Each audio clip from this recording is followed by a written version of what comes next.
I've got an initialized patch here, and in this video, we're going to look at the rhythm page and the modulations that are available. And that's the real heart and soul of Substance, where it really comes alive, adding motion to the sounds. Now, we've seen that we can choose sound sources with these arrows or by clicking in there.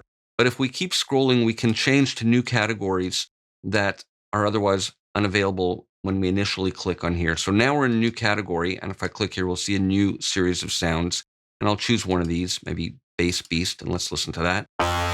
So we've got a single sound source layer here, and I want to keep it simple like this.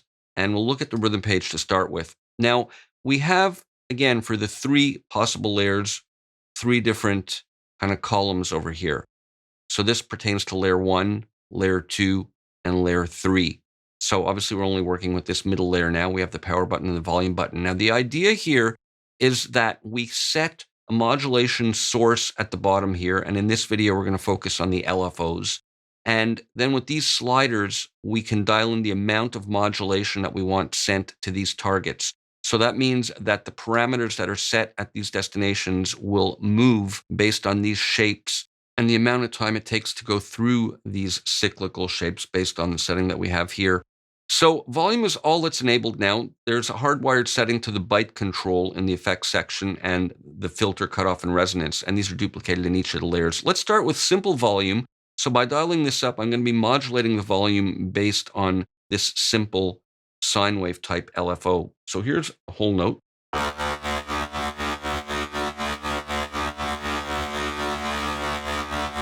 And we can reverse a negative polarity. But let's dial up here, and I'll set this to a slower rate. We can click there and get a palette of rhythmic values. I'll click close, or we can just move this slider. So here it is with a drum groove, just so you can hear how it's working in relation to the beat. So now it'll modulate every 2 beats.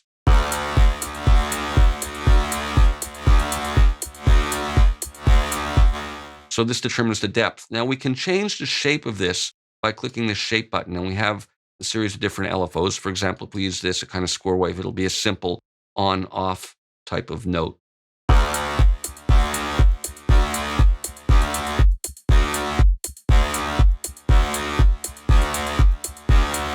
And again, the depth set there. Now we've got complex patterns here with more unusual shapes, which yield more interesting results.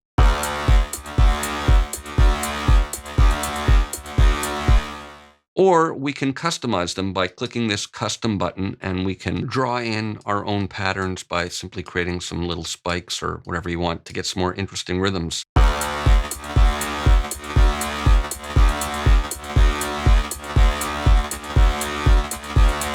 So that's nice. Now, another thing we can do is offset the phase so that it'll start from different positions in this cycle. And you'll see as I drag this up, you can see it move, and we'll get different variations on the rhythms that are generated. It's kind of interesting. We can invert it. I'm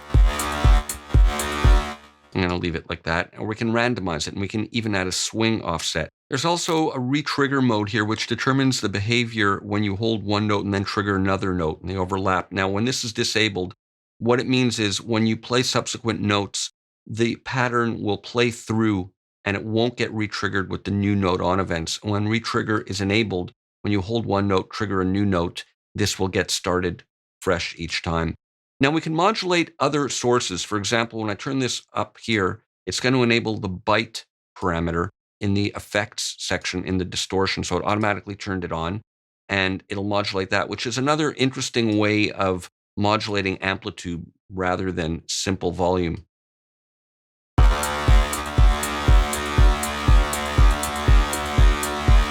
It's a little less prevalent on a pattern like this because there's too many changes. Let's go back to a different shape here. I'll go back to something like this, and I'll click OK.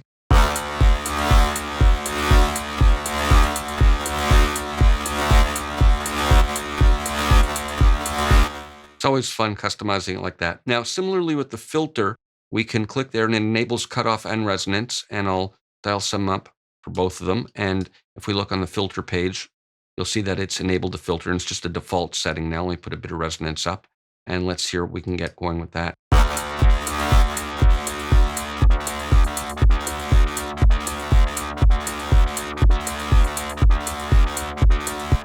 Maybe a bit more resonance.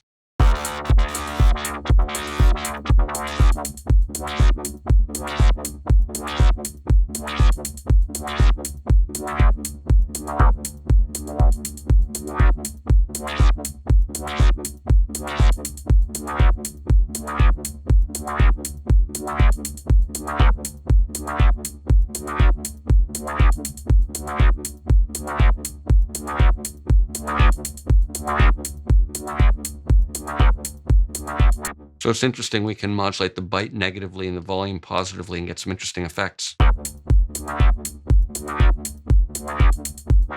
And multiply that by 3 layers and you got something now.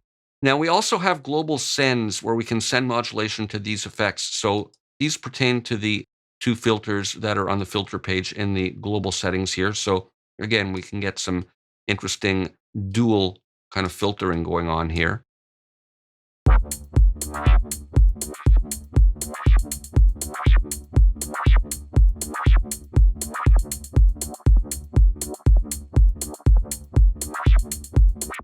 And similarly for distortion, we have drive and tone for the effects page, and that'll affect the distortion parameters there. So that's how we can use modulation using the LFOs. I'm going to end off here, and in the next video, we'll look at using the step sequencer patterns as a source for these destinations.